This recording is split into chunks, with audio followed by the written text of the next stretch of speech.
Oke, Assalamualaikum warahmatullahi wabarakatuh. Perkenalkan, nama saya Salim bin Muhammad Makarim, NPM 06 2019 1073. Di sini saya akan menjelaskan tugas pendahuluan dari modul 2, yaitu tentang relasi antar objek dasar. Oke, yang pertama adalah kita membuat proyek Java application baru. Saya buat di sini. Lalu kita membuat package entity dan package model. Lalu yang pertama kita membuat kelas abstrak dengan nama mahasiswa abstrak entity yang diakhiri dengan npm saya di sini. Lalu di sini saya akan menjelaskan tentang kelas abstrak yang sudah saya buat. Sebelumnya ini ada pembuatan konstruktornya, ada getternya. Ini menggunakan kelas abstrak. Saya akan menjelaskan sedikit tentang kelas abstrak. Jadi abstrak kelas ini merupakan sebuah kelas abstrak yang memiliki metode dan atribut. Abstrak kelas ini perlu diwariskan untuk dapat menggunakan metodenya. Biasanya kelas abstrak ini merupakan kelas induk yang nanti memiliki kelas turunannya atau subkelasnya. Seperti ini ya, jadi kita abstrak itu ditambahkan sendiri. Jadi ini sebenarnya saya membuat Java class. Nah, biasanya kan muncul di sini public class sesuai dengan nama yang saya diberikan. Nah, itu kita tambahkan sendiri di sini abstraknya. Lalu di sini ada atribut-atributnya dengan atribut-atribut. Lalu kita buatkan konstruktornya. Nah, di sini itu ada overridingnya. Jadi ini nanti overriding itu memungkinkan suatu objek melakukan tugas overloading. Overloading dapat memungkinkan suatu objek melakukan tugas atau aksi meskipun sedang melakukan aksi yang lain. Jadi nanti itu bakal dipanggil di kelas turunannya. Nah, di kelas abstrak itu dia memiliki metode abstrak dan non abstrak. Seperti ini merupakan metode abstraknya. Lalu di sini ada metode non abstraknya. Ini merupakan setter dan getter dari masing-masing atribut yang telah dibuat. Lalu kemudian untuk langkah selanjutnya kita membuat kelas interface dengan nama model interface. Nah, seperti ini. Nah, interface itu hampir sama kayak kelas abstrak. Akan tetapi perbedaannya itu interface hanya boleh menggunakan atribut constant static final. Untuk mencapai abstraksi dengan sepenuhnya dapat menggunakan interface ini tadi. Interface itu dibuatnya beda ya dengan Java class.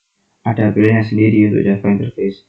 Nah, jadi ini interface itu juga biasanya merupakan kelas induk. Jadi nanti akan dipanggil di kelas turunannya. Seperti itu. Lalu langkah selanjutnya membuat kelas aslet entity. Seperti ini. Nah, di sini aslet entity itu merupakan relasi dari mahasiswa abstrak entity. Extend ini menandakan berarti telah adanya relasi dengan mahasiswa abstrak entity. Abstrak entity ini merupakan kelas turunan dari kelas mahasiswa abstrak entity di sini. Ini dia membuat atribut laboratorium. Nah, di sini ini kenapa ada string npm, password, nama, nomor telepon, tanggal lahir. Sedangkan kan di sini dari deklarasikan itu npm string npm, password, nama dan lain-lain itu diambil dari data yang ada di mahasiswa abstrak entity. Nah, cara memanggilnya itu dengan panggilan super seperti ini. Super, lalu npm, password, nama, nomor telepon, tanggal lahir seperti biasa. Lalu di sini ada this laboratorium suara lab. Nah, di sini itu ada override. override untuk get npm. Override itu biasa dipanggil untuk metode abstrak seperti ini. Sebagai informasi ya, untuk overloading tadi itu hanya bisa untuk metode dan konstruktor, tapi untuk override hanya untuk metode saja. Jadi ini merupakan metode dari abstrak, lalu dipanggil di sini untuk get npm-nya. Lalu ini ada get laboratorium dan set laboratorium seperti itu. Lalu ada slab model. Kita membuat kelas slab model dengan nama slab model. Lalu di sini kita mengimpor entity slab entity. Jadi kita akan mengambil atau mengimpor dari slab entity. Caranya seperti ini. Lalu ini untuk tanggal, ini untuk array list untuk slab entity. Kita buatkan untuk slab entity dengan objek slab entity array list. Lalu kemudian ini ada relasi ya dengan model interface. Jadi bedanya kalau kelas interface sama abstrak itu beda relasinya di sini. Kan kalau yang tadi untuk slab entity dia kan merelasikan nih dengan mahasiswa slab entity, dia menggunakan kata extend. Nah kalau untuk slab model karena yang direlasikan dengan kelas interface, dia menggunakan implement di sini. Itu berarti menandakan sudah terrelasi dengan kelas interface atau kelas induknya. Lalu di sini ada metode-metodenya, ada slab model, ada insertnya. Lalu di sini dia memanggil metode yang ada di kelas interface, yaitu view dan cetak data. Dia menggunakan metode override. Override seperti yang saya jelaskan, itu yang berlaku untuk metode dan dipanggil adalah view dan check data. Jadi seperti itu kegunaan dari override. Lalu di sini membuat kelas praktikan entity. Praktikan entity sudah saya buat seperti yang ada di ini praktikan entity. Ini sama juga terrelasikan dengan mahasiswa abstrak entity seperti slab entity sebelumnya, yaitu dan merelasikan. Lalu ada override pula di sini, dia mengambil data berupa atribut-atribut yang ada di mahasiswa abstrak entity, lalu ada getternya dan setternya seperti itu. Lalu setelah membuat praktikan entity, kita membuat praktikan model. Praktikan model. Nah ini dia mengimpor. Jadi impor itu digunakan, kenapa kok harus impor? Kenapa kok hanya release saja sudah bisa? Itu dikarenakan dia beda package. Kan praktikan entity ini berada di package entity, sedangkan model praktikan model berada di package model. Itu dua package yang berbeda. Jadi dia harus mengimpor terlebih dahulu, baru nanti bisa dibuatkan array list-nya. Sama dengan kelas-kelas yang sebelumnya yang ada impor entity-nya. Lalu dia untuk di kelas praktikan entity, dia merelasikan dengan model interface sama seperti slab model tadi. Ini kelas ini juga merupakan kelas turunan dari kelas induk untuk model interface. Dia merelasikan, lalu ada overriding untuk view dan check data, dia mengambil data yang ini, dan ada metode-metode yang lain. Lalu setelah praktikan model, kita membuat praktikum entity.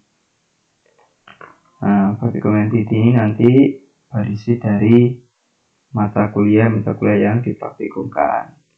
Ini tidak menggunakan relasi, baik untuk relasi yang interface dan mahasiswa abstrak entity, tidak menggunakan itu. jadi tidak ada relasi apa-apa. Lalu setelah praktikum entity, kita membuat daftar plug entity. Daftar plug entity juga nggak merelasikan dengan siapa-siapa, dia berdiri sendiri seperti Kasper pada umumnya. Daftar plug entity berada di package entity. Di sini kita membuat beberapa atribut, lalu ada konstruktornya, getter, dan setter dari atribut-atribut tersebut. Setelah membuat daftar plug entity, kita membuat daftar plug model. Daftar plug model, iya ini. Seperti biasa, kita mengimpor daftar plug entity dan particle entity yang ada di package entity. Jadi kita buatkan impornya. Lalu di sini ada release untuk kelas daftar plug entity dengan objek daftar plug release, objek release-nya. Lalu di sini ada writing pula. Oh iya, untuk daftar plug model ini menggunakan relasi ya dengan model interface. Jadi daftar plug model ini merupakan kelas turunan dari model interface. Maka di sini ada override-nya. Untuk dia akan mengambil metode view dan cek data. Lalu ini ada beberapa metode untuk insert atau menambahkan data yang nanti akan digunakan di kelas main. Lalu ada beberapa metode yang lain untuk show dan update is verified yang nanti akan digunakan di kelas main. Setelah daftar plug model semuanya sudah kita jelaskan untuk yang ada di package entity dan di package model, maka kita langsung saja ke kelas mainnya. Oke. Nah, kan untuk kelas mainnya ini juga berbeda package ya, jadi kita impor. Sebenarnya bisa menggunakan ini saja, tapi saya mencoba untuk mengimpor semuanya. Jadi kalau tanda bintang di sini ini itu bisa memanggil semua kelas yang ada di package tersebut. Jadi di sini ada asset entity, particle entity, daftar plug entity. Lalu untuk package modelnya ada slab model, daftar plug model, dan praktikan model. Lalu ada beberapa yang diimpor, simbol date format untuk tanggal, date juga untuk tanggal, scanner juga untuk tanggal. Lalu ini kita buat objek primitif, objek spesifiknya atau objek untuk kelas aslet model, praktikan model, daftar plug model. Lalu ini juga membuat objek untuk input. Ini ada beberapa objek. Lalu juga ada build plug, praktikan nanti ke upslab. Lalu kita masuk ke kelas mainnya. Ini dan integer loop, lalu akan memanggil metode dasar slab, lalu ada perulangan. Nantinya di user akan menampilkan seperti ini, lalu user akan bila user masukkan angka 1, maka yang dipanggil adalah ini login. Jadi gini ya, saya jelaskan. Pertama itu yang kita pilih nantinya itu bakal daftar praktikan. Karena kalau kita nggak daftar dulu maka nggak bisa login. Itu otomatis. Jika kita nggak daftar kita nggak bisa login. Jadi kita bakal daftar dulu. Nah untuk daftar itu ada metode register. Setelah kita daftar kita login di sini nomor 1. Setelah kita login nanti ada pilihan login aslab atau login praktikan. Seperti itu. Nanti kita memilih login praktikan dulu. Setelah memilih login praktikan, kita akan memilih login aslab. Nah, nantinya akan memunculkan datanya. Dan ini while perulangannya syaratnya adalah loop tidak sama dengan 1 atau datanya nggak boleh kosong. Harus ada isinya. Lalu ini untuk metode aslab, ada npm aslab, ada password aslab, nama, tanggal lahir, dan lain-lain. Lalu ini ada register yang nanti untuk nomor 2 daftar plug nomor 2 ya untuk daftar praktikannya. Itu biasa di sini akan input NPM, nama, password, nomor telepon, tanggal lahir, kelas, lalu akan di-insert sesuai dengan metodenya, insert ke metode ini. Lalu ada login. Ini yang login untuk login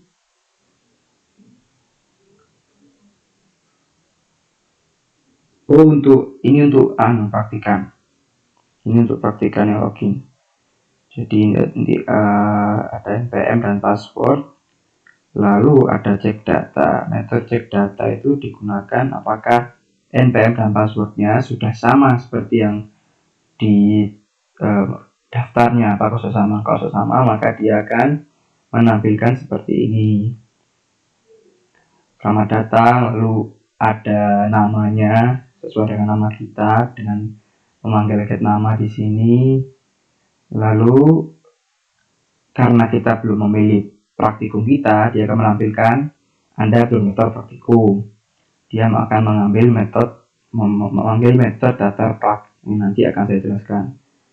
Lalu setelah itu, jika memang sudah memilih praktikum, maka dia akan menampilkan seperti ini.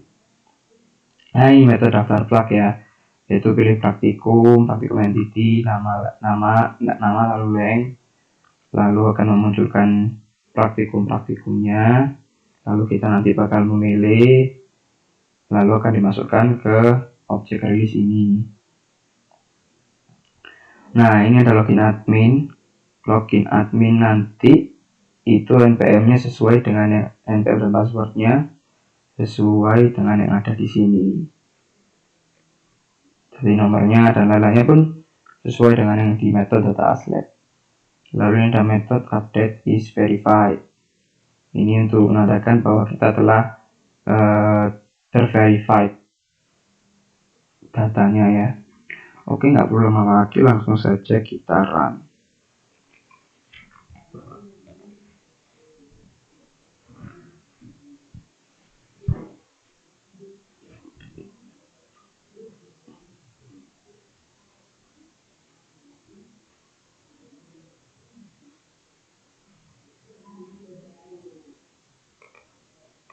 Jadi pertama kita daftar dulu ya. NPM 07203, nama Salim, password 123, tanggal lahir,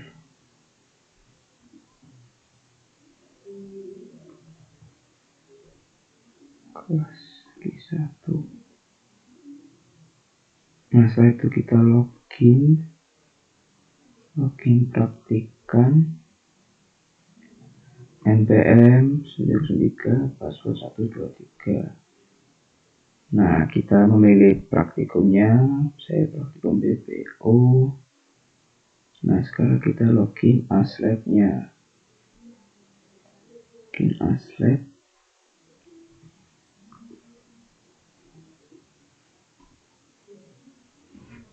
Nah, ini sesuai ya. Ini ada Odila karena yang saya pilih itu 03 dan di NPM 03 dan 03 ini namanya itu Mbak Odila sesuai dengan aslab saya. Lalu ini ada NPM saya, nama dan passwordnya, lalu nomor telepon, dan ini tanggal lahir saya, tanggal 20 Agustus tahun 2001. Dan jika sudah, pilih stop untuk nomor 0. Oke, sekian dari saya penjelasan saya. Mohon maaf apabila salah kata. Wassalamualaikum warahmatullahi wabarakatuh.